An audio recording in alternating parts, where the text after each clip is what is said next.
parents and my brother and sister, because without them, I wouldn't be here. Oh.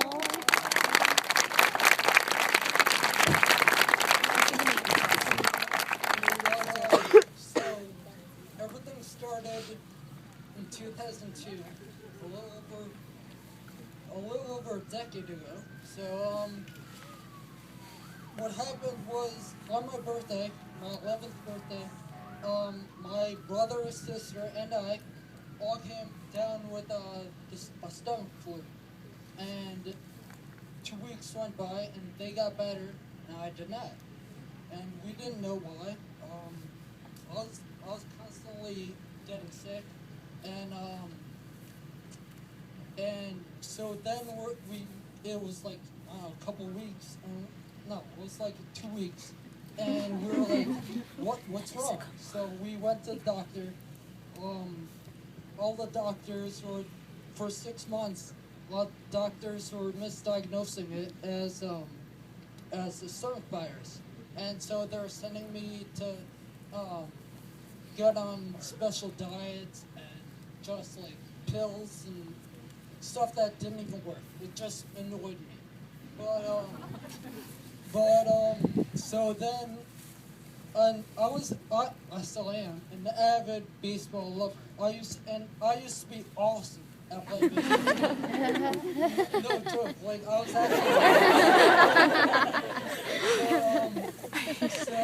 actually.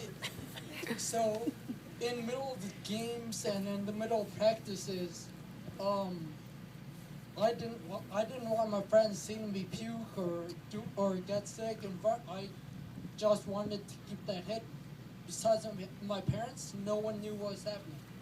And so in the middle of games and stuff, I would say, "Yo guys, I gotta go take a leak or something." and they're like, "All right," and I go to roads, I puke, and I go right back, and I do it all over again.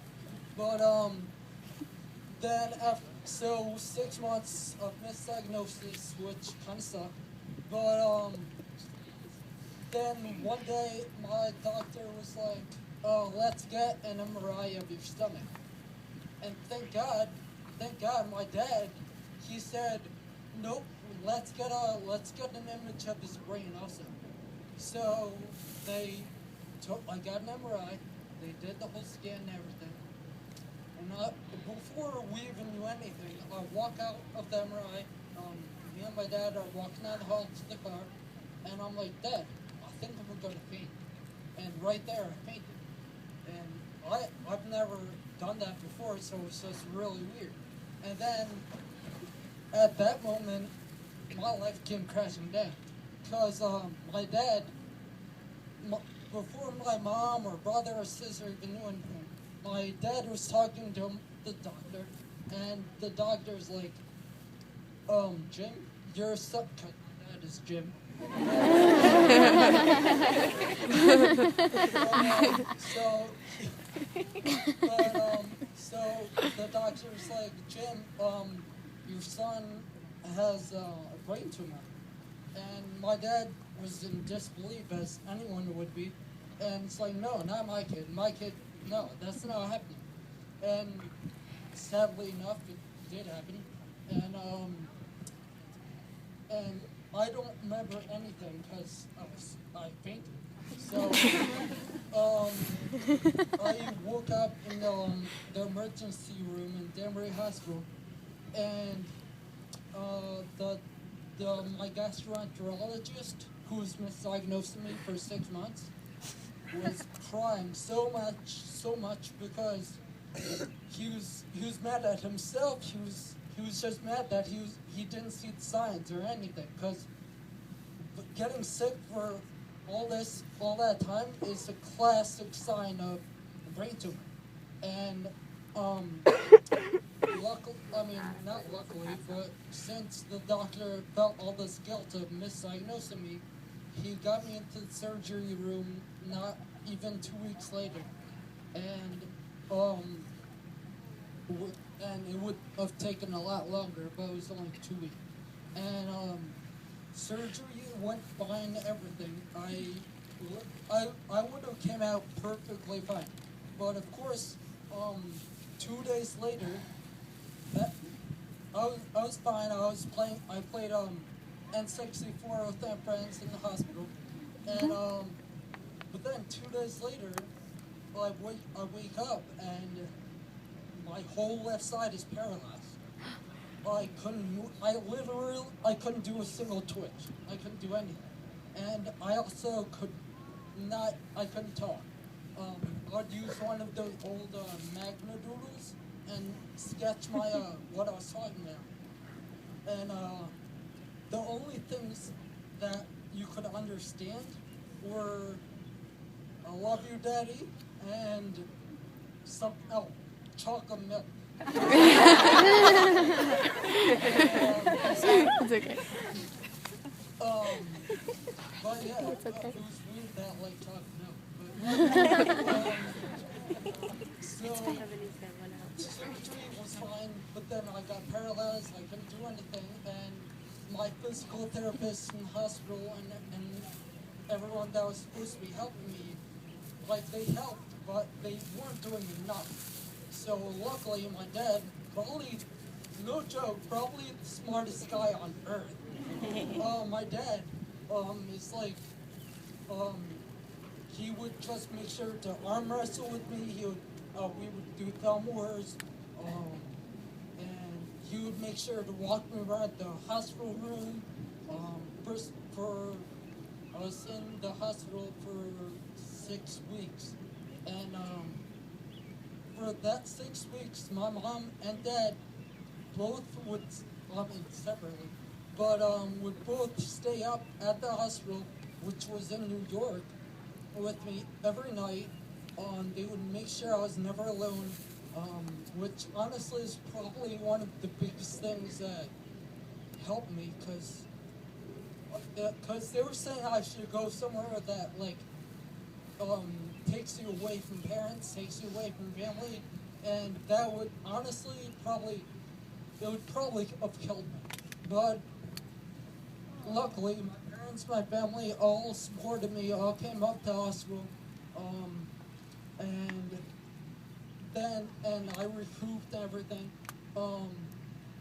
and then I got back home, and I'm in the wheelchair at this time, and I'm walking around the track with my dad, and all of a sudden I just feel a sharp pain in my hip, my left hip, and I'm like, Dad, that really hurt. I think I just broke my hip, and I did, and but again, the stupid doctors, they were misdiagnosing me and said, no, you didn't break your hip. It's probably because you're more active and you're just doing more stuff. You're not used to it. But then my private physical therapist that my parents got me, she didn't know. She had me do a lunge, and my hip just cracked. It was done. And so I go up, so we tell doctors, hey, you were wrong. And they're like, oh, oops. And, Jimbo. so then after that, they were trying to get me into a cast that would go around my hips. But that was totally ridiculous because I was in a wheelchair. So my legs would have been like that. It made no sense. So luckily my dad knew also, and my mom, this is crap, we're not doing this. So they did not have me wear this cast, and I don't even know where it is. I think I threw it out. But then, so I'm in the wheelchair, and I was still going to school because I loved school. I loved academics, and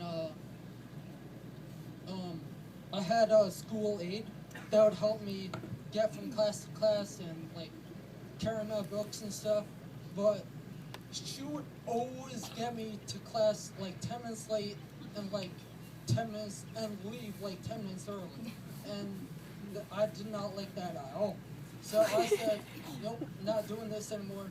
And nope, wait, that was wrong. But wheelchair, after wheelchair, like I said, me and my dad were going around track, we were walking, he was keeping me up in shape. And then I moved into a walker, and that's when I got to school aid. And she would always be late and leave early and everything, and I didn't like that. So I'm saying, nope, I'm not doing this. So I told my dad, I told my physical therapist, I'm walking. So with the walker was gone, I just started walking in class and everything. And over the years, I've been recouping, and now I'm here. And yeah.